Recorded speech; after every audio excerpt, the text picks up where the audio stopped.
What we tried to do is map, model, and measure the 100 most substantive solutions to reversing global warming. So that was the mandate. And it worked. The book is still selling to this day. It's in 18 languages. It was taught at MIT. It was taught in 4th grade. People made plays of it, literally plays. And so that was Drawdown. And then Regeneration, I knew I was going to write it because I wanted to avoid what I call solutionism, which is just about not putting carbon up there and bringing it back home, which is kind of what Drawdown's about. And I felt that it was obvious, as it is now, that the real solution is to create more life on Earth, because the biosphere creates the atmosphere. Good evening, everyone. Welcome to the Commonwealth World Affairs program for tonight. It is called Carbon, Climate, and Humanity, and obviously our guest is Paul Hawken. When I read this book, I was pretty astounded to learn how amazing carbon is. It's this essential element on our planet. It makes up a fraction of the Earth's composition, and yet none of us would be sitting here without it. The entire planet would be completely devoid of life without carbon, and yet it's often cast as the enemy, as the villain in our story, especially the story of the climate crisis and global warming. And we have kind of turned our head on what climate is, or what carbon is, in a pretty negative way. And our conversation tonight will bring us back in touch with what it really is and how miraculous it really is. A quick reminder to silence your phones.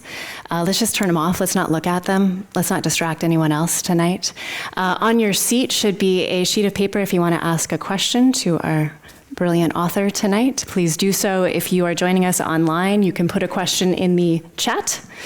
I am Leslie McClurg. I'm a reporter at KQED. We're the local NPR affiliate. I cover health and science normally. I had the pleasure of chatting with Paul yesterday on Forum, and it was a really exciting conversation. I think you guys are in for a wonderful time this evening. Paul is an environmentalist and entrepreneur. He is also the author, prolific author. This guy writes a lot of books. Project Drawdown, he's the founder of that. Also Project Regeneration, also books Regeneration and Drawdown. And Carbon, the Book of Life is what we're going to talk about tonight. So these first two books were really a kind of a manual in terms of what we could do. I think everyone wants to know, what do we do about this massive problem we're having with global warming? And they were really a checklist. This is a very, very different book. Why did you write this book, this sort of love letter to Mother Earth in this moment after these manuals when things are really a lot worse on our planet? Yeah, thanks. I ask myself the same, because writing a book is quite a journey. And if you haven't done it already, try it. It's an odyssey. But in my case, Drawdown, the book, actually started in 2001. And in 2001, we had two things: the IPCC third assessment, the Intergovernmental Panel on Climate Change. And as with all assessments, they're more dire than the prior one.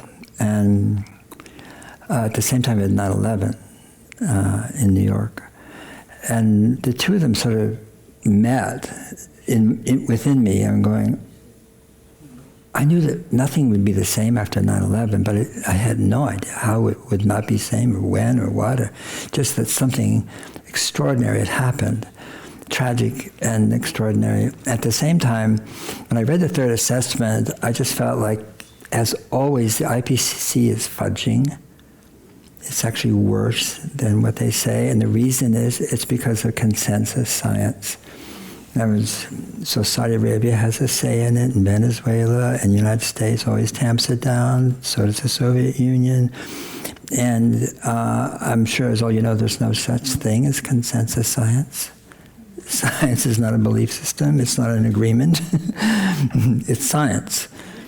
And so the science is sort of being muted or tamped down. And I felt that, when talking to friends and so forth, that people didn't know what to do. I didn't know what to do, that's for sure. I mean, little tiny gestures, yes, but I didn't really know what to do. And I spent about 2 or 3 years really asking institutions, universities, NGOs, we need a book, but can we just title it properly? And that is, can we talk about reversing global warming, please? Isn't that the goal? Why would net zero, or why would having a limit on temperature increment be the goal? Why can't we have a goal that takes us all the way where we want to go?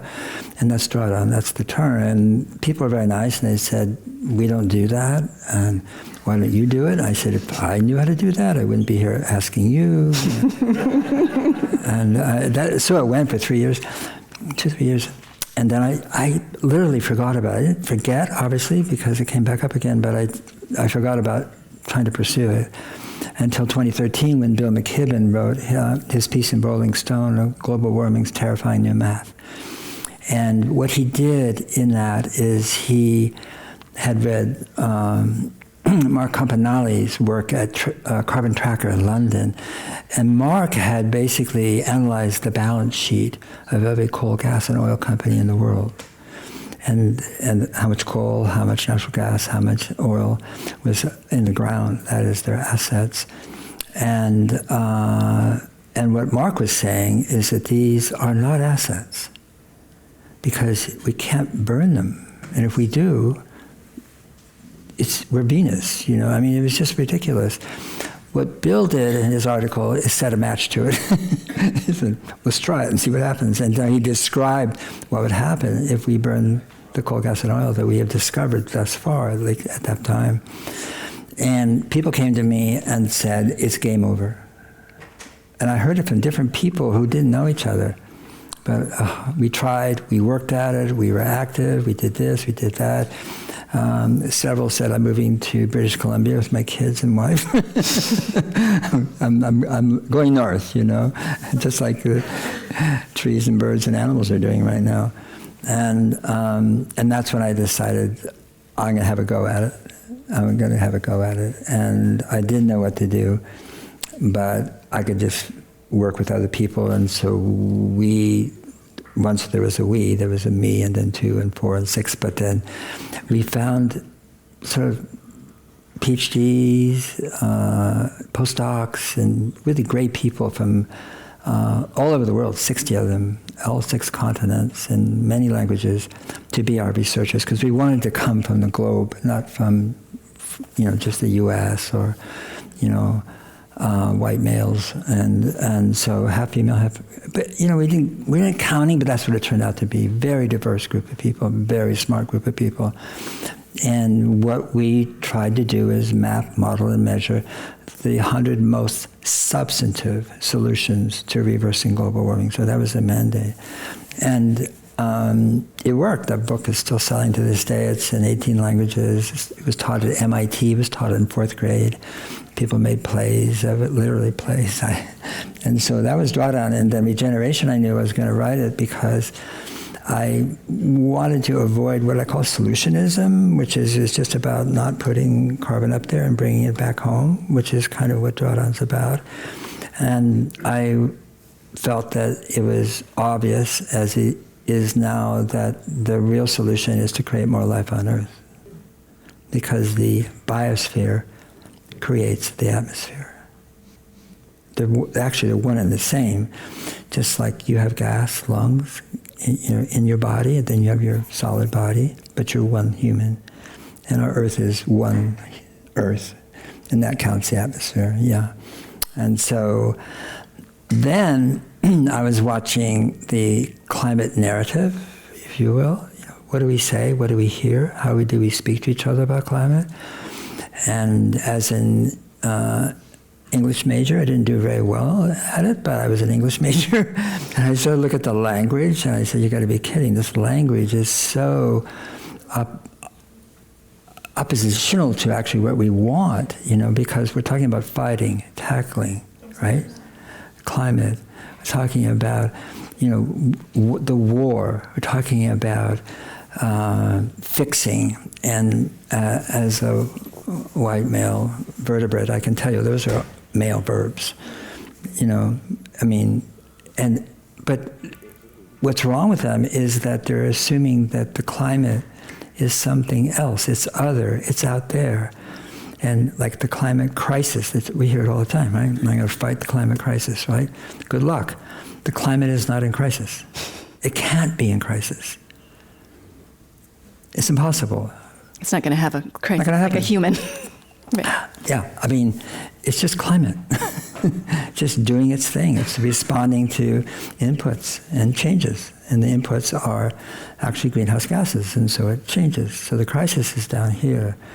And so I want to look at the duality of the language and then sort of point out that carbon is not a thing. Yes, it's an element technically, for sure. And C12, and we've studied it when, whatever. But it's not a thing. Carbon is a flow, and everything we experience, everything we see, everything we hear, everything we eat, everything that gives us life is due to a flow of carbon. And I don't mean just any old flow.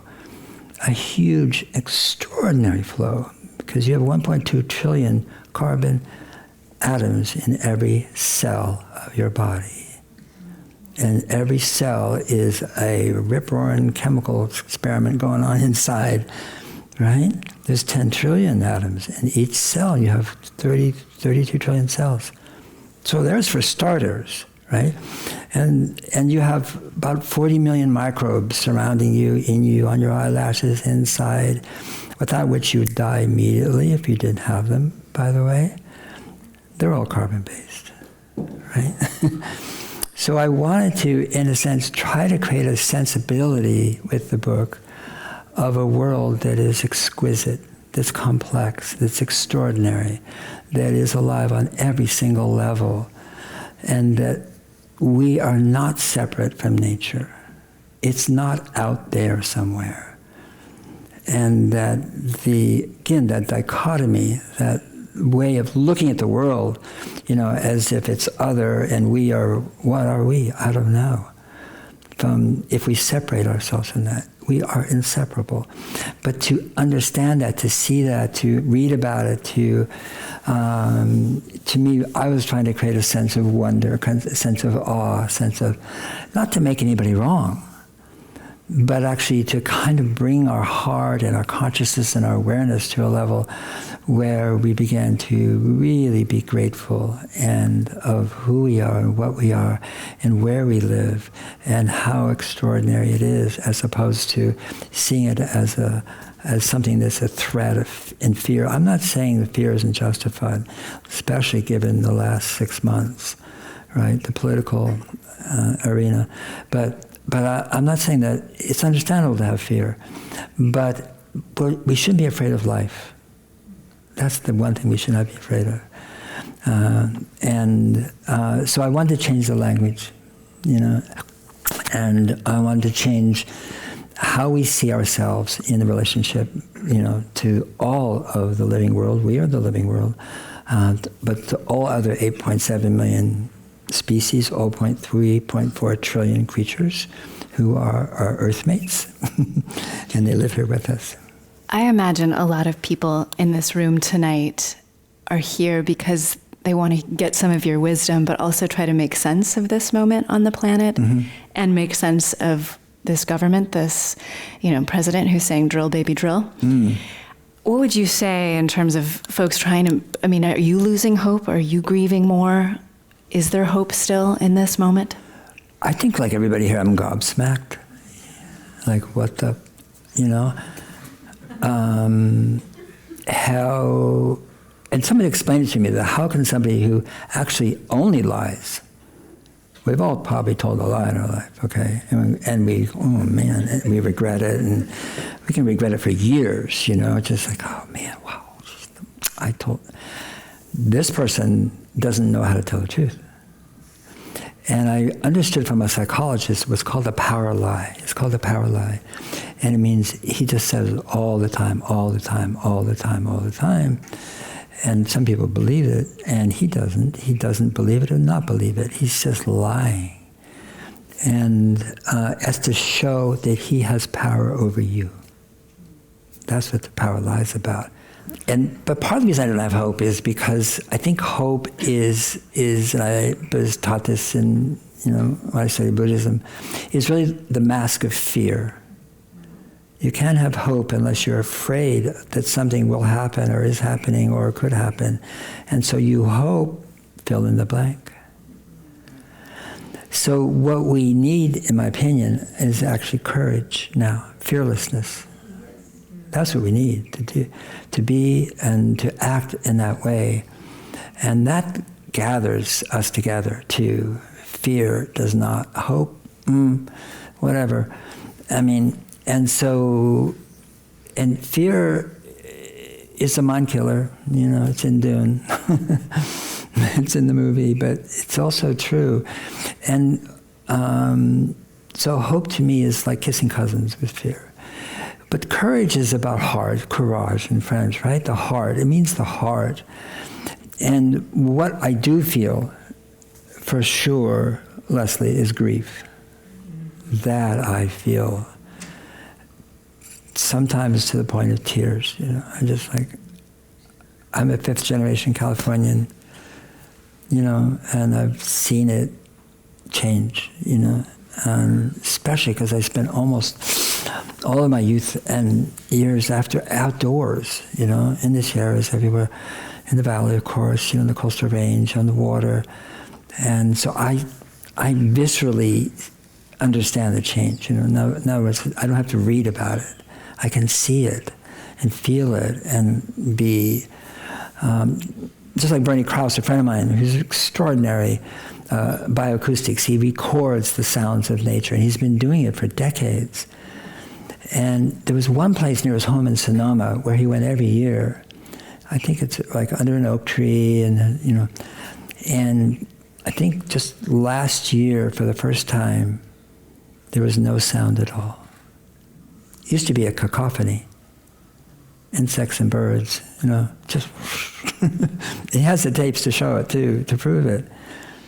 And that's what's happened, and that's what's happening. And so in that sense, yeah, I feel grief. I feel a lot of grief. And but that spurs me on. It doesn't make me satisfied in any way. It actually makes me more active. Yeah.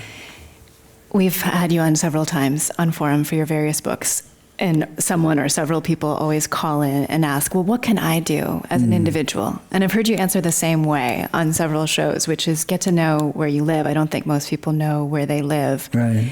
In this moment, is that enough to go to your backyard and get to know your plants? Yeah, here's the frustrating part. Okay. And that is, I think we all, and maybe people who aren't as cognizant and aware as you, but we all look to what? Where do we look to? Well, we look to international organizations. We look to the Conference of the Parties. We look to experts getting together. Azerbaijan last year, where they were actually swapping oil deals, but nevertheless, that was a Conference of the Parties on climate. Brazil this year. There's a Conference of the Party, of course, on biodiversity. That was in Cali, Colombia. Last year, there's one on land that was in Kuwait. So these are three Conference of the Parties. There's Davos, where all the private jets get to meet every year in Switzerland. And there's this sort of thing, well, I hope they do something, or they have an agreement, or, because I'm just an individual. I work hard, I'm paying my mortgage, my kids go to school, whatever. There's not much I can do, right? And I want to flip that narrative because, first of all, no top-down solution will work because nature is not top-down. Thank God. That's why it's so resilient. And that's why it regenerates. That's why no matter what we do, it sort of comes right back, right? Sometimes takes a long time, sometimes no time at all. So I see the individual, if she or he then just thinks they're an individual and that's all they are, well, that is tough. But we're not, How many people do you know? Where do you live? Who are your neighbors? Who are your friends? Who do you dance with Western Swing over at, in the recreation center? I mean, who are these people? This is your community. And all change starts with one person and spreads to community. That's all change, and that may seem frustrating when we want a top-down solution. We want some brilliant leader to organize the rest of the leaders in the world who are primarily corrupt and focused on money. But it's not going to happen. And the longer we think that something like that should happen, I think the less effective we will be. And so it's a difficult thing to hear. But another way to look at it, for me, and I shared this with you on KQED, it was like when I lived in Nevada City, went to school there, high school, but sometimes we had fires. It's California, it's a fire state, and it's always going to have fire. And we would gather citizens, we were trained, we had those metal boots and things, and we knew what to do, sort of. And we went out there, and we fought, as they say, those fires. But actually, we just marshaled them, controlled them, and then surrounded them. But and when it was over, we had these boots, and we tamped them down. In other words, we were looking for hot spots. And the hot spot in California is Manzanita. It's amazing. You can look at it, it's all ashes, nothing's going on. You brush it aside, there's this red hot manzanita, and the wind comes in the night, and boom, you're going to start a new fire someplace.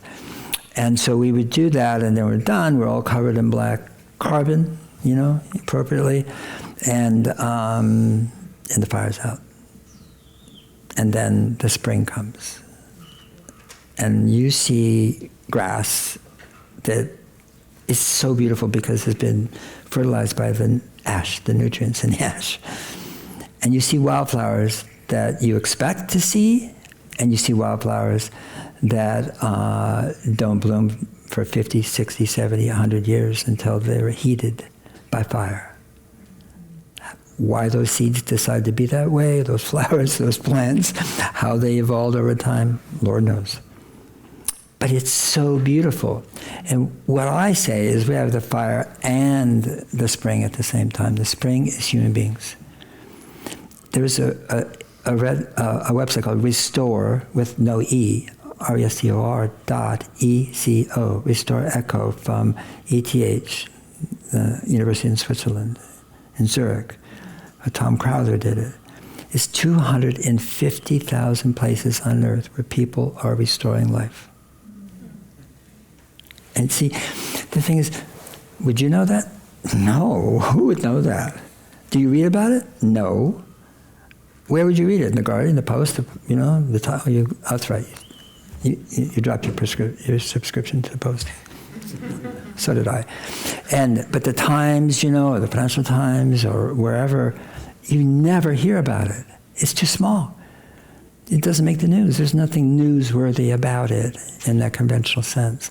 But that's what's happening. There are tens of thousands of organizations in every country in the world that are comprised of communities of people who are changing how they treat each other, how children are educated, how they farm, how they restore habitat, how they restore the old customs, that used to got kind of blown out by modernity. And this is what humanity is doing. And so in that sense, if you want to use the word hope, that's a very hopeful thing, That's a hopeful thing about humans. Mm-hmm. But humans are not very good at living on this planet. No. They're not very good at living in harmony with this planet, unlike all the other species that you point out and all these miraculous systems that are happening all around us all the time. How did we get to this place where we're basically kind of a virus? Western science, the Enlightenment came from the West, didn't come from the South, didn't come from the East, it came from science. And what does science do? I mean, it learned to name things and to separate things and to make distinctions, right? Science does that extremely well. And so it separated us. And so we have an agricultural system that was created by Germans who wanted to create more effective weapons for war. NPK was created by Fritz Haber to create better bombs. Our pesticides were created by the Germans to poison soldiers in World War I. So there's science for you. That science never occurred to Japanese, Koreans, Africans, people in South America. It never. It's so ridiculous. And what we know about food and soil is to have really healthy plants and to have nourishing plants is you feed the soil. You don't feed the plant. You feed the thing that feeds the plant. That's Ag 101 that's been wiped out by chemical agriculture because you did get higher production, higher yields, and so forth. And everybody, yes, we have more, but more what? At what expense? There's 500 dead zones in the oceans today from agricultural runoff. And the dead zone is where there's no oxygen, and there's jellyfish on top, and there's sea anemones on the bottom, and nothing in between. Nothing. And then they're growing. Some of them are growing by themselves now. You've cut off the flow of chemicals, and they're growing, I don't know, it's autogenous. There's something they've learned how to spread, and so forth. That comes from ag. So we do know what to do at the same time. It's not like we just all, swallowed the notion that science is going to lead us to a better world. It doesn't always. And sometimes it does, and sometimes it doesn't. But what I think is happening right now is there's traditional ecological knowledge from indigenous people. There's 5,000 indigenous cultures, and there is amazing young scientists who are educated at our institutions, and they're talking to each other. And there is kind of a new, that's not new science, but it's a science of integration, of seeing the world differently, analyzing it differently. And that science is discovering what we don't know. Actually, what you don't know is much more important than if you think you do know. And so what they're discovering is mystery. They're discovering, the scientists studying bats, okay? And the language of bats. You say, what are the languages? There's no language. Yes, there is. They're ultrasonic. We can't hear it. And it turns out that mother bats have a different language than the male bats. And they call it motherese. They don't know what to call it. They don't know how to call the bat language itself. They call it motherese. And motherese, those bats, name their children and teach them how to behave with the rogue males in the same cave or wherever they are. This is what bats are doing. This is what I'm talking about, this sort of emergence of ideas that indigenous people had. Indigenous people would always have said, we listen to the world, and the animals are in communication. They had no doubt about that. We being the Western science, are now recording and parsing it and looking at speech patterns and sentences and from creatures that unimaginable. We know now that insects are sentient, not swatted. What we know about the living world is it's entirely a conscious world. And it's always in communication every day, every hour, every second. It's talking to itself, talking to its own species and to other species. And they're listening. Unlike us, who we felt that we were the highest primate of all and no one else could really say much of anything at all and didn't communicate. They were stupid, dumb. And we're finding out that's just the opposite. There's a brilliance in the living world that is being revealed by this new emergence of really observational science and obviously empirical science, both, but together, not one without the other. One thing I thought in terms of that, you're talking a lot about sound, which is interesting, was the soil. There's this soil symphony happening in natural soil. There's all these animals and there's all these things happening. And when they go down there with probes, they can record and hear the sounds. And yet there's no sound in our large industrial agricultural fields that are growing soybean and corn. That to me says that there's something very broken about that system. I think there's something broken in what you're talking about in sort of the human inside, Yeah. in our relationship. How do we heal that? How do we get to a more connected place? I mean, this love letter, I think, is part of it. Read this book. You will feel more connected to the planet for sure. But what really needs to shift inside? I think for me, it's the grief. It's like I'm older. I'm leaving soon. I have kids. And so what am I going to do for the rest of my life? I mean, so that's one thing. Two, I studied ag since I was a kid. And what you're talking about in soil is a fairly recent discovery. And that is, putting very delicate microphones down into the soil. And they're all different sounds, and putting in soil like that has never been farmed at all, in biosphere reserves. And then it's, in the book, there's one thing I say that is not scientific, but I think it is true. And that soil is an organism. It's not a medium in which, insects and worms and beetles live. I think it's an organism, just like we're an organism with lots of things living inside us and outside of us, and we don't think we're not an organism. Soil is the largest organism on Earth.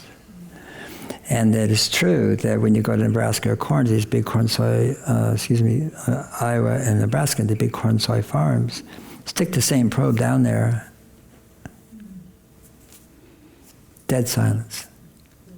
The soil's dead. Completely dead. And what dead that's soil... the food we're eating. Yeah, that's the food we're eating. Or we're feeding to animals, and then we eat the animals, or the eggs, or whatever. Or 35% of all the corn in Iowa goes into your gas tank because they want to keep the corn farmers busy. And almost nearly number one, but number two place in the United States for cancer is Iowa. And that's from chemicals use, pesticides, herbicides, glyphosate, neonicotinoids, I can just name them all. And every family, all the water is undrinkable now.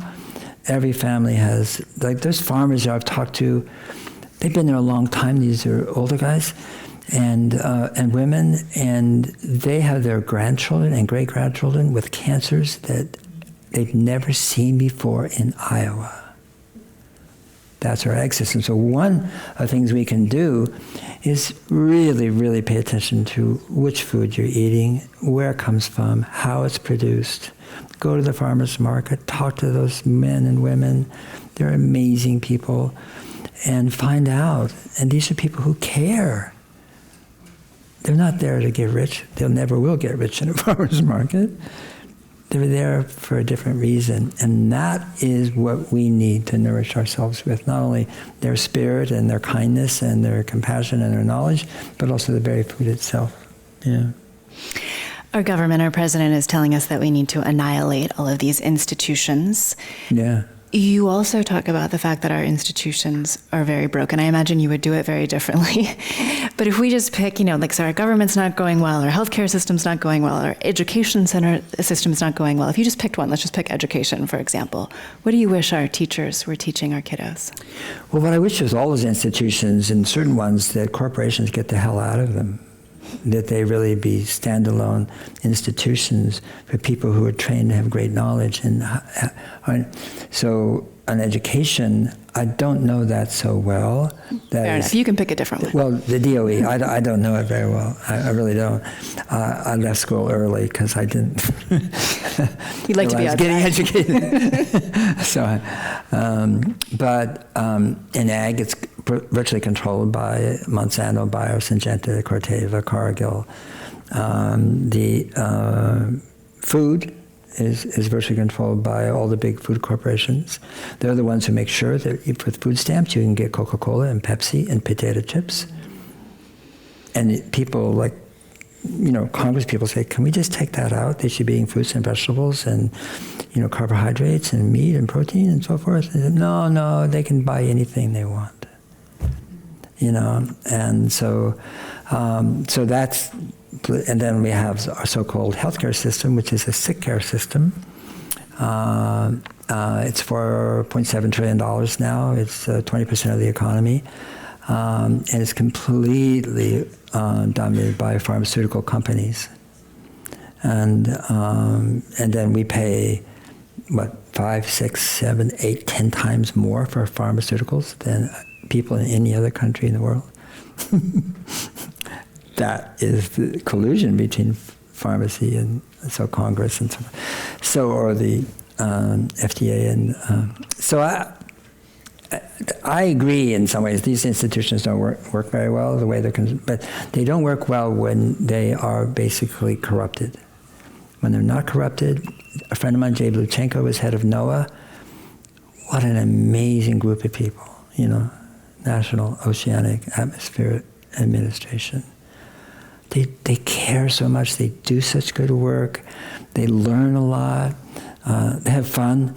They're out at sea a lot. They're out they're outside a lot, measuring things, reporting back and so forth. They're not just sitting there in the office. And that's one of the happiest places you'll find. And then our park rangers, and those are, again, some of the most amazing people I know. There's a scene in your book that takes place in Selma, Alabama, in Right. Brown Chapel. Yeah. Take us there, and what did you learn about the human spirit there? Well, I went down to Selma, Alabama, to march on Montgomery, and because they didn't have very many people when I got there, I became the press coordinator, and all I did basically was register the press. So they could, if they disappeared, we had their name and address and phone number. But by virtue of that, I was a fly on the wall. I was watching the whole process, finally when SL Slick came in, and then Southern Leadership Conference, Martin Luther King and et al. And so I watched it just morph out. And it started out with children who were 13, 14 years old, really, marching across the James Pettibone Bridge, going to Montgomery. And they were beaten. They were fire hoses, they were German shepherds, but dogs, truncheons, horses, and they would come back and get beaten again, and they would come back and be beaten again. Finally, other civil rights leaders got attention. They came, and they were beaten too, And then the news came, CBS, ABC, NBC, and then it was on the news every day, every night, and people were seeing it, and then outrage started. That was and when I was there, the deacon at the church, the next church over from where I was beaten up and killed by Alabama troopers just 4 blocks away, like a lynching. And but what I saw there that I'd never seen before was community. And you say, well, of course, we use the word, but this community went back, 400 and some odd years. It's the Black church. And it's extraordinary. And as a white boy, a kid, I was like bug-eyed and watching. First of all, they could sing so well. Now you know why Whitney Houston and Jennifer Hudson. Oh, yeah. Singing was a huge part of it, and song, and just the beauty of it, and the celebration. So is grief, by the way, When Martin Luther King was there, and when that young lad got killed up the street, he was a deacon. And he counseled everybody. He says, do not be bitter about our white brothers and sisters.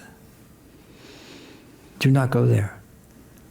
And counseling, basically compassion and understanding. His mom was right there, and she was nodding her head. And so what I saw there was something that I never saw before, raised in Berkeley. I can tell you that.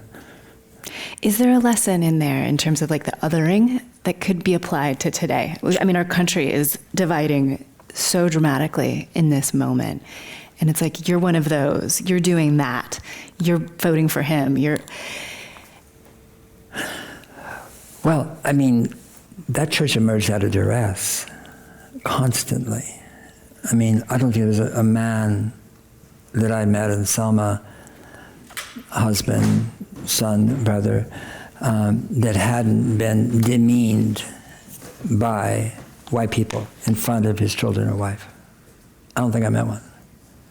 That was just de rigueur. That's just happened all the time. That's what white people did to blacks in Selma. And yet, like I say, the dignity and the, and the, how can I say it,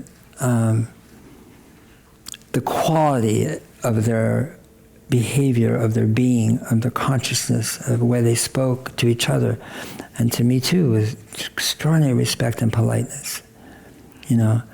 Something that we don't see as much anymore at all in some cases. And very hard to do online. It's very hard to do on Instagram, yeah.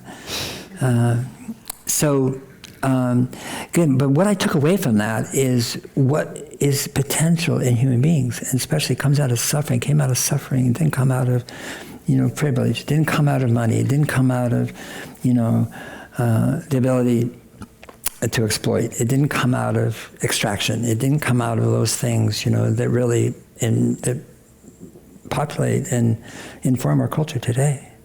It's the other way around, and unforgettable. And what can we take from it? I think what we can take for it is that let's really find out who our friends are, and let's hang out, and let's do things together. Where I am is on the base of Mount Tam, but we have neighbors. We all know each other. We all respect each other. We have nothing to do with each other. We know each other's names. We know who. Phoebe just had a second child. We know those things. But I grew up at the University of California, Berkeley. My father was in the library, and I used to go from junior high school into the photo lab where he was, and behind the photo lab was the Richter lab. The Richter was the Richter scale of earthquakes, and so they had seismographs there. And I'd go look at it, what happened in Indonesia, something went down last night. And I could see all around the world, how the earth was moving. It's always moving. And then my father also did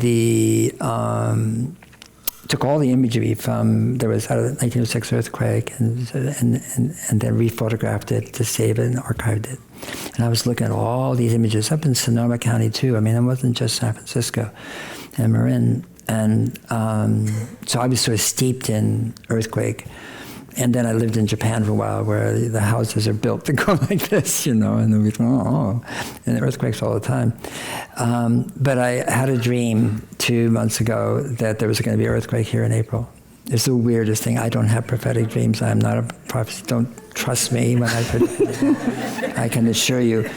But what I did is, because we were drilled where we live on fire, fire, fire, fire. After the LA fire, more so, okay? Which is, what's the drill? How to leave quickly and safely. That's the drill. And I was talking to my neighbors, said, there's another drill we got to practice, which is how to stay there for weeks maybe. Because when the earthquake hits where we are up in the hills on rock, we're going to be fine. Down below, on the land that's flat in the landfill, those houses are in trouble, and the gas lines will break, the water lines will break, and the electrical lines will break. So we won't have those things where we live. But what's so interesting about it is that now we have community. It's so beautiful to watch the people interact and talk and share, and we make honey here, have some of our honey. Did you know the bees are doing your garden? I know they're coming from your garden, but we have the honey. And and it's right there, it's right there in front of us. We just need a sort of an organizing principle or organizing element, for us to come together. And we'll never be the same in a good way. So that's my recent experience, and I'm glad I had the dream. Maybe that's all it was for. But an audience member writes, a major theme in your work is the ecology of commerce. Is that the market might be able to drive solutions to climate change. Do you still believe in market-based solutions to our challenges? Well, first of all, I try not to believe anything, and so I'm not into belief. But I appreciate the question. I'm not degrading the question. The book was titled The Ecology of Commerce for very specific reasons. It didn't say the ecology of corporations, the ecology of business. It said the ecology of commerce. Because commerce is sacred. It's been around for 10,000s of years. it's based on trust. It's based on interchange. It's based on different cultures coming together, and we've made this, or we've produced this, or whatever, and it's an exchange. So when I met the Ecology of Commerce, I was very purposely using that term as opposed to so forth. So in that sense, markets do work. They work very, very well because they're personal, they're face-to-face, you know.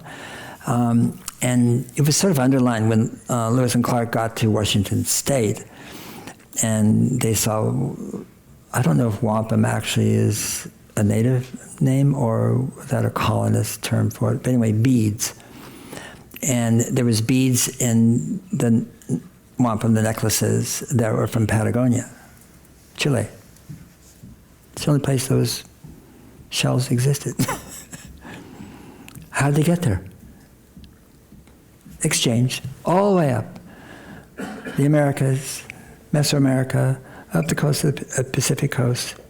Somehow, in some way, they were part of exchange, kind of currency, because they were very valuable and very rare. So that was my inspiration for the Ecology of Commerce, which is that, and so yeah, I did talk about business for sure, because it exists, and that's how we express commerce mostly now. But it's interesting because the previous books were reviewed, and they were reviewed favorably by environmental groups, and some were reviewed favorably by business people, like growing a business, you know. And then this book came out, The Ecology of Commerce. I got hammered by I call it NRDC, but just a scathing review. It said, business is the problem. Who the heck is Hawken talking about? And then the prior book, Growing a Business, another one, what was the one? I'm forgetting the title now, there's too many books. But it was about business, and it was reviewed by 100 different publications, and not one business publication reviewed the Ecology of Commerce except the San Jose Mercury. Said one, and they were turned down. People wrote the reviews, Dunn's, Business Week, and they were turned in, and the editors said no, we'll publish it, and it still became a bestseller. So somebody bought it, but yeah. Several questions about awe and wonder, but this one's interesting. How do we engage wonder and awe within the frameworks of our social, economical, political systems? To do it at a scale, how do we do it and create a revolution? Yeah, you don't do it within that context. You won't find it. I don't think. If you find it, tell me. I want to see it too. Yeah, you find it in minutiae. You find it in places where I wouldn't say things are undisturbed, but I would just say that the living world is actually, you know, emergent, alive, well, and you find it in stillness. And I spent 4 or 5 months being a caretaker at an empty Buddhist refuge center in New Mexico in the mountains, and through the late winter and then the spring, and I would walk around. I was walking up the swollen creek, so maybe river, out on the stream. It's hard to say, but water was rushing down and very loud. And I was walking up it one day, and then I ran right into a bear, and the bear ran into me too. This goes both ways. And it's cinnamon, and it had termite flakes, the wings on its snout. So it meant it'd been burrowing into rotten logs. It's starving, hungry, it'd been. Hadn't eaten for months, and I'm going. And I think if the bear could talk, it would have said the same thing I was saying, which, seriously, it was like the bear was embarrassed. I was embarrassed. What was I doing? I mean, a bear's coming at me, and I'm looking at the water, listening, and I think the bear had the same feeling, which is like, And so there was this moment, and of course that you're not supposed to look at bears in the eye, okay? You don't look at you look at them. If it's you, I look at you this way, but I see you. And so we both like this. And then it's like, okay, and let's just work this out. Okay, and and then I didn't look back, and so I don't know if the bear did either, and so forth. That's what I mean about awe, which is like, oh, terrible bear, scream, whatever. I mean, they're not terrible, and even when they're hungry, which is arguably it wouldn't be eating termites and rotten logs. There is a presence there that is undefined. You can't define it. You can't, but you feel it. You feel the awareness and the consciousness of that creature, and you'll never forget it. And so I've never seen a bear the same way. It's like. And so I feel like to capture those kinds of moments, those like awe and wonder moments, you inspired me after our conversation yesterday. I went for a walk after work. I was like, I need to get outside. I need to be in awe and wonder of my landscape. I need to get to know my backyard. And yet I was walking really fast because I was all wound up from my day at work. And so I was like, no, I just need to slow down. It took me like 45 minutes to actually start walking at a pace where I could take in some of the awe and wonder. And my mind was racing from being on my phone all day and from prepping for many other stories. And I was just like, and it took so long for my system just to calm down. And that's this question, I think, really gets at that. Our digital era is so fast and moving so fast. How do we slow down enough so that we can be in awe? Yeah. Sure. Well, you have to make choices. You have to make choices. What are you going to do with your life? It's your short life while you're here. And one thing you can do is take an ultraviolet flashlight outside at night. Beautiful. And check it out. Check what's out there that you don't see. You'll see these moths that are multicolored. You'll see tiny ones. You'll see bigger ones. That's moths are at night. That's their time, not during the day. Or that's why they're in your closet. It's dark in there. So do that. And if you have a garden, or it doesn't matter, wild plants and so forth, there's an argument whether they're the major pollinator in the world or second to Apis mellifera, to honeybees, but they are pollinators. And I think moths, there's 170,000 different species, and there's only 20,000 species of butterflies.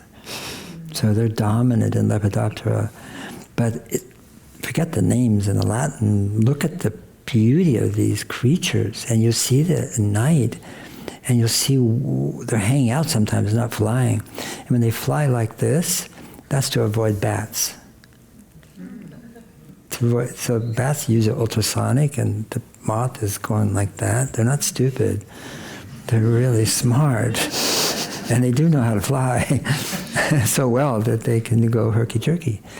And so those kind of, when you start to see, well, God, they live with me. They're all around me every night. I don't even know it, And like that, there's an owl butterfly, which I've seen in Mexico. It's about maybe 7 inches.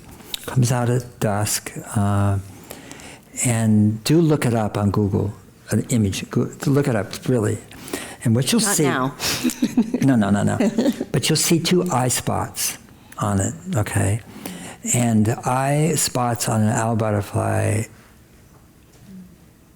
extraordinarily accurate. You couldn't draw one that well. I don't care how good you are.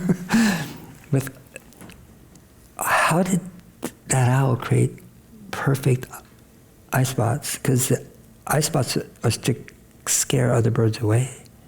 That's all they're for scare. So some looking eyes, ooh, they fly away. It's to protect the butterfly. And again, and then I looked it up. I said, okay, well, I want to know. Everywhere I went, scientifically, it said, oh, it's genetics. Fine. Who was the artist? You can't pass a gene of an owl eye. No such gene exists. So... Miracle. Yes, it's just like, but it's all there. We just got to slow down enough to actually take it in. Yeah. Where would you invest your money for the most impact in advancing the human experience and our relationship with nature? Land that is either needs rewilding, that is being rewilded, that is wild, that is agricultural land that needs to be restored. It can be small, it can be as big as this room, even smaller, or it can be acreage. It can be where you can restore a riparian system, where water's dried out, the system is all tangled it's fallen apart, because of too much water and then too little water, and it looks like crap. And so you start to restore it. You can do something else where it's dry, and we have a lot of dry land here. And then you can start to actually do what in India, Indians have done for a long time, and also in Africa, which is if the water is going down this way, start to zigzag it. You can do it with rocks and sand and so forth. Start to let the water go into the soil instead of away from where it wants, instead of just gravity. Use gravity as a way to do restoration. If you have, again, the size of the land and so forth, you can use animals to basically regenerate the land. It depends how you graze them and how often you rotate them and so forth. It can be a single donkey. It can be goats. It can be sheep. It can be chickens, whichever. Cattle are tougher in terms of the amount of land you need and so forth and what you have to do. But so you can have that relationship where you and the animals having a relationship, and I'm sure most of you had pets or around some time, and they become like pets. They know you. And they naturally will restore the land if they're not cordoned off, if they're not trapped, if they're not in a corral, if they're not in one space. And so all those things are possible if you're in the city. And then you don't really own land in the city, but you can do so much with, you can start in medians planting pollinator corridors, because one thing that happens to cities is they're moving north or south, and then they hit a city. It's called the Philadelphia effect. And I'm going, WTF, like I'm going to starve. And so you make pollinator corridors in your backyard, in your front yard, in medians, and wherever you can. There's one person I know, and he has seeds. He just has seeds. And then everywhere he goes in the city where there's a tree, and some soil, he just puts seeds on it everywhere he goes in the city. And some of the seeds sprout, And so that's his joy, to be in an urban environment. I think it just really usually it depends on your childhood, something that you remember or that you did or that your parents or grandparents taught you, or where you had the most fun, or whatever it is. What's your most favorite experience in nature? My most favorite experience? Wow. What a good question.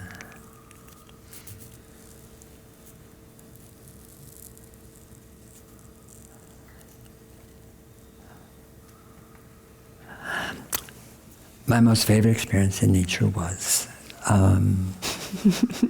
in Bhutan, and we were going to what's called Wild Ladana, which is on the Tibetan border, Tibetan plateau, and we had come into a place that was like a village for sure, but there was also it wasn't a monastery, but there was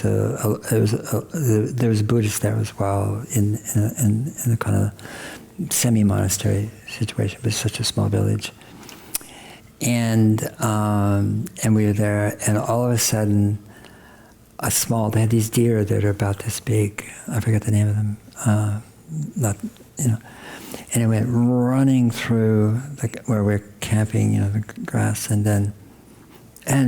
came the dogs running after the deer, And I was like, oh. And I ran after the dogs and the deer, to save the deer. And I was in shorts, and I ran through maybe a field half again as long as this whole auditorium of nettles. Ouch. But I saved the deer. And so I felt like, when it's that much nettles, by the way, it just feels like your legs have been lit, like it's a wick, a candle wick, it's just so on fire. But the deer was so cute. Oh my God. I mean, and like, shaking, it was, because of fear. And I hate to tell you, but some of the people chasing the deer were the Buddhist monks. I mean, they were hungry, I guess. I don't know. I thought you were going to say the Animal Council. I thought for sure. Will you tell the Animal Council story? Because that one is still where the animals met together in Cape Cod. Oh, Animal Council, yeah. That was, it's in the book, and but that was in the Wampanoag territory, well, the former Wampanoag land. I don't know if that was on their reservation or not. Maybe it was. But I was just in a dusty road, and I promised I'd remember all the name of the animals. And I Did you do it? No, I didn't promised do it. me I yesterday. forgot. Oh, no. But anyway, I came around the bend, and there was a circle of animals, and they're facing each other, and every one is completely different. There was quail, there was turtle, there was snakes. A fox. There was a fox. I'm glad you looked it up. and 3 others. And, and it was like, it's so weird. It was so weird. It's like, what am I seeing? And they had the same feeling about me, which is, who is that? And and there was this startle, mutual startle, and then some just. But it's like they were having a council meeting, right? Like that's what the way you wrote it in the book. I was like, they were facing each other quietly before I came around the bend, and then they disappeared one by one. The turtle took the longest because I was actually going up the road, and you could see it's like, going up the road. And but that's right. It seemed like they were meeting. Such a great scene. And yeah, like. Okay, but why and how and who organized the meeting? And they were looking at each other. That's the thing. They weren't just random or and yeah, it made it. For me, it was like this moment of like intelligence, right? I think we don't think about the planet and our animals and having this certain intelligence, and here they are going, "What's happening around us? We're going to have a conversation." We have no idea. And I think the thing is, we inherited a culture in the Western culture that for a long time said there was no intelligence in the animal world, zero. And then we started, well, there's dogs and cats, there was these pets, and then, well, grudging, allowance and acceptance of intelligence till we are today when it's just astonishing, the intelligence of trees, of course, about plants. And there's a beautiful book by Zoe Slanger called The Light Eaters, if you just want to have a great read on botany and plants. Even if you're not interested in plants and botany, it's a great read. But she spent 8 years talking to botanists and learning about plants, and there's some plants that are out there that are just amazing. Inspiring. But she says at the end of the book, she said, botanists, like most scientists, are very concerned about what they say in public or when they publish because they don't want to get, they want to get peer reviewed, they don't want to get ostracized. And Monica Galiano, who's Italian in Australia, who first said that plants are in communication and proved that they're in communication and so forth, used to be shouted down at scientific meetings and heckled by men. She turned out to be right. So there is this thing in science, and what Zoe said is that scientists, men and women, saying that the only way you can explain a plant, what it does, what it knows, how it communicates, the 20 senses plants have, we have 5, they have 20, is that the entire plant, root to tip, is the brain. Said, in person, well, it doesn't have neurons, it doesn't have CPU, it doesn't have this, it doesn't have that. No, it doesn't. But there is no other description that fits, given what a plant does, what it knows, how it communicates. And so, there you go. And these are really incredible botanists. This is not the margins. This is not, the secret life of plants and all that stuff. No, this is hard science. And you say, well, it's not a brain, it's a plant. Okay, fair enough. But that plant evinces all the qualities of a brain in terms of perception, thinking, decision-making, communication, yeah. This room of people, hopefully will go read your book. Maybe they already have. What do you want them to know, go away with tonight? I want them, well, that's an interesting question. Or what do you want? I want them to come here, and they did. Thank you so much. And I really appreciate that. It's hard talking to empty rooms, and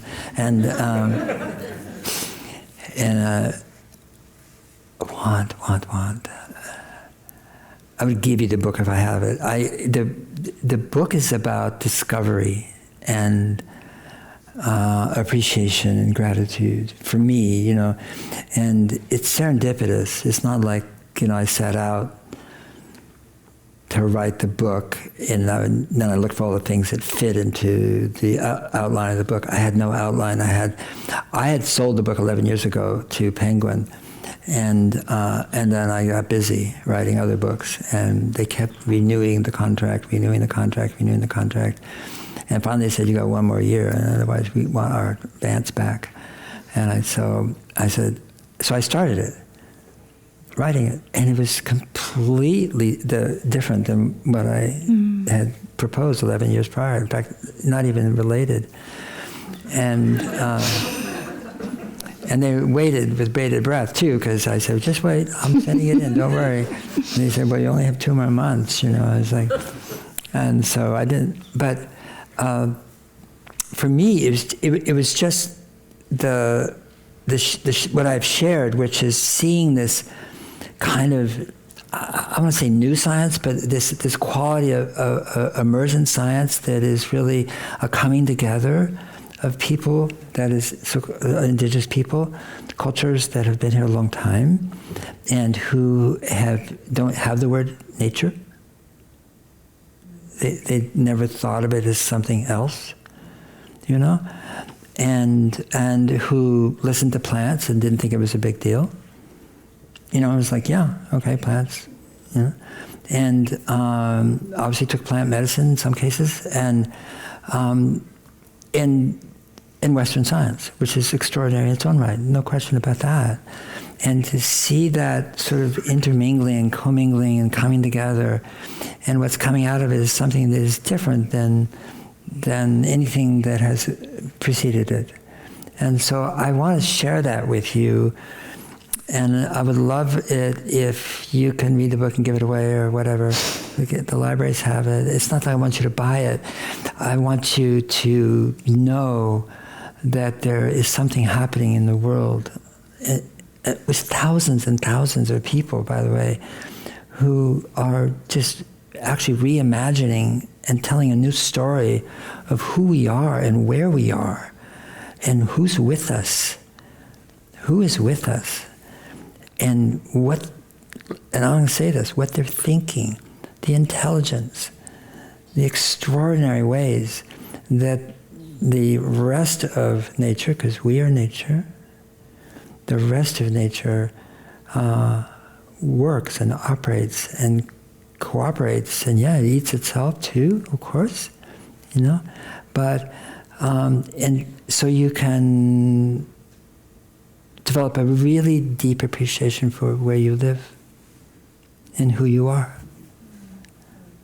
And I think that is the most important thing we can do right now in the face of greed, hate, ignorance, that,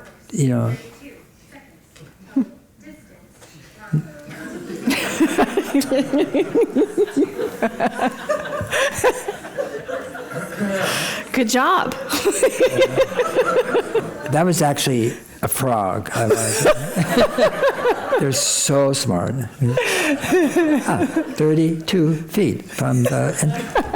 But So that's what I want. I just want to share with you, really. It's just sharing, It's not a knowing. It's not like I know more. I know different things. And I obviously spend a lot of time, and I'm doing another book about all those 3.4 trillion creatures, which is... What? Yeah, I am. No, I meant like you said it just so fast. I think people might have missed it. Oh, yeah. Well, I knew a conductor, Ben Zander. He was the Boston Symphony. You might have seen it. He's done a really good TED Talk years ago. And I asked him, what he was doing. And I said, I know you're conducting, but what are you doing up there? Impertinent question. And he said, I'm listening to all the voices. I thought, okay. And then he paused, and then he said, leadership is listening to all the voices. And what I want to do is share in the next book all the voices. And they're amazing, they're fascinating, the language, how they communicate. I mean, it's just, we thought turtles didn't say a word, nothing. They didn't make a sound until a student who was getting his PhD had a whole bunch of little turtles and put them upside down in a wheelbarrow because he didn't want them to crawl out. He was going on, and one of them just starts squawking away. Like, turtles don't talk, turtles don't make noise. Yeah, they do. So he spent 4 years in the deep Amazon. I mean, really, dangerous place, and where turtles were completely isolated from any kind of human influence, and started to really write down and parse and record the turtle language. Turtle language? Mm-hmm.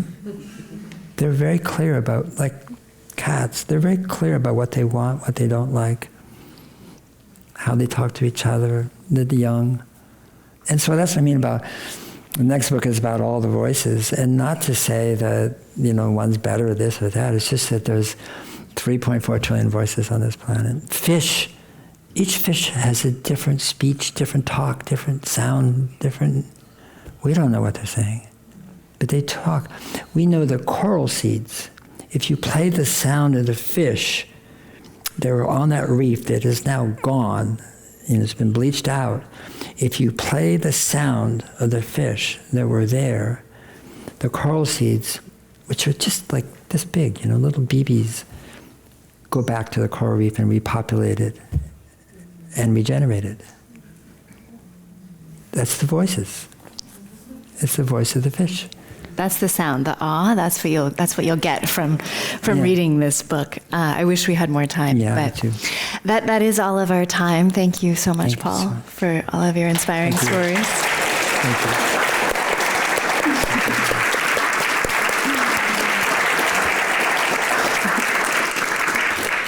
Thank you to all of you and your questions. I'm sorry we didn't get to more of them, but they're very smart questions, very smart audience. And don't go anywhere. There are books and signing and an opportunity to meet new friends in the lounge. Paul will be signing copies of Carbon, the Book of Life. Next week, you can come back here on March 27th. There's a free program, also very interesting, the Energy Transition Challenge. Experts are going to talk about how we shift major infrastructure to sustainable materials. Very important. You can register at thecommonwealthclub.org. If you're not a member, the Commonwealth Club would love for you to join. Your membership supports programs like this, conversations like this, and there's lots of great perks, I'm told. Ask the front desk or visit the website. Again, that's commonwealthclub.org. Thank you again for being here tonight, and don't go anywhere. Sign a book or get a book signed. Don't sign his book. He'll probably want to sign yours. Have a great night, everyone.